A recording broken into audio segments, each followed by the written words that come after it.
Most people don't realize how much of their life is shaped by things they barely notice. Small habits, repeated quietly over time, end up deciding how you feel, how others see you, and where you end up years from now. These aren't the loud changes people make when they're trying to fix everything at once. These are the quiet ones, the ones that build your life while you're not paying attention. This video breaks down 7 of those habits, not the obvious ones everyone talks about, but the subtle patterns that quietly decide whether your life feels light or heavy, clear or chaotic. If you find this useful, go ahead and like the video. And if you want more insights on life patterns, subscribe to LifeBased so you don't miss what's coming next. Let's get into it. Number 1, how you talk to yourself when no one's listening. There's a running conversation in your head that never stops. Most people don't pay attention to it, but it's shaping everything. The way you explain things to yourself when something goes wrong, the tone you use when you mess up, the conclusions you draw about why things happened the way they did. All of that becomes the lens through which you see your entire life. The internal voice you use matters more than most people realize. When you treat yourself like someone you're trying to help instead of someone you're constantly criticizing, everything shifts. You still see your mistakes clearly, but you process them differently. You learn from them instead of letting them define you. This habit shows up in how you handle pressure, how you recover from setbacks, and how willing you are to try difficult things. Number 2, whether you finish small things you start. There's real power in completing what you begin, even when it's small. Every time you follow through on something you said you'd do, you're reinforcing a pattern. You're teaching yourself that your intentions actually matter, that there's alignment between what you say and what you do. This shows up in everyday moments: finishing the book you started, completing the small project you got excited about, following through on the simple promise you made to yourself. Each one feels minor on its own, but together they build something important. They build trust with yourself. When you consistently finish what you start, you develop a quiet confidence that comes from knowing you can rely on yourself. Number 3, how you spend the first hour after you wake up. The way you begin your day has a ripple effect on everything that follows.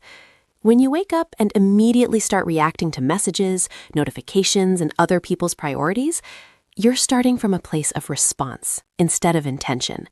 You're letting the outside world set the tone before you've even settled into your own mind. Protecting even a small amount of time in the morning makes a noticeable difference. It doesn't require an elaborate routine. It might be a few minutes of quiet, a slow breakfast, some light movement, or just sitting with your thoughts before the demands start. People who guard this time tend to feel more grounded throughout the day. They're less reactive, less scattered, more able to think clearly when decisions need to be made. Number 4, what you do right after something goes wrong. Everyone makes mistakes. Everyone has moments that don't go the way they hoped. What separates people is what happens in the minutes and hours right after. Some people process it quickly and redirect their energy toward what's next. Others replay it endlessly, letting one moment stretch into their entire day or week. This isn't about ignoring what happened or pretending mistakes don't matter. It's about closing the loop efficiently. You acknowledge what went wrong, you understand what you can learn from it, and then you move forward. That ability to reset quickly is one of the most practical skills you can develop. When you build this habit, you protect your energy and your focus. Number 5, whether you handle things as they come or let them pile up. There's a clear difference between people who deal with things immediately and people who let them accumulate. A difficult conversation that needs to happen, a decision that's been sitting in the back of your mind, a task that keeps getting pushed to tomorrow. When you handle these things as they arise, your mind stays clear. When you let them build up, they create a constant low-level weight. Dealing with things promptly doesn't mean rushing through life. It means not avoiding what needs attention. When something comes up that requires a response, you give it one. You don't let it sit there, taking up mental space for days or weeks.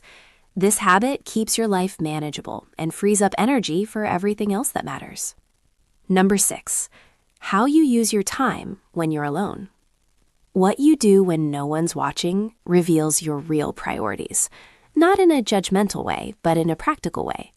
When there's no external pressure, no one to impress, no audience, what do you choose?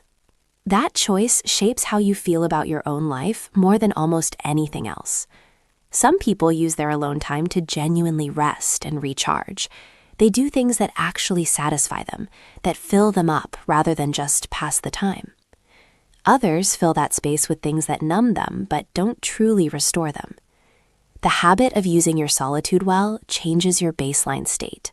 You feel more content, more at ease with yourself, because you're building a life you don't constantly need to escape from. Number 7, how you show up for people without losing yourself.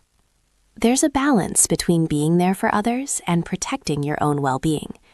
You can care deeply about someone without absorbing their emotional state as if it's your own. You can be present and supportive without letting someone else's stress or anxiety completely shift your own mood. The people who manage this well have developed a kind of steady presence. They're empathetic and compassionate, but they understand where they end and someone else begins. They help without drowning in the process. They support without taking on weight that isn't theirs to carry. This habit protects your energy in a way that lets you show up consistently for the people who matter. These 7 habits are quiet, but they compound over time in ways that shape everything. How you talk to yourself, whether you finish what you start, how you begin your day, how you reset after mistakes, whether you handle things promptly, what you do when you're alone, and how you show up for others. All of it builds the foundation of your life, slowly and steadily, in ways you might not notice until you look back years from now. If you found this helpful, go ahead and like the video, and subscribe to LifeBased for more practical insights on the patterns that shape your life. Thanks for watching.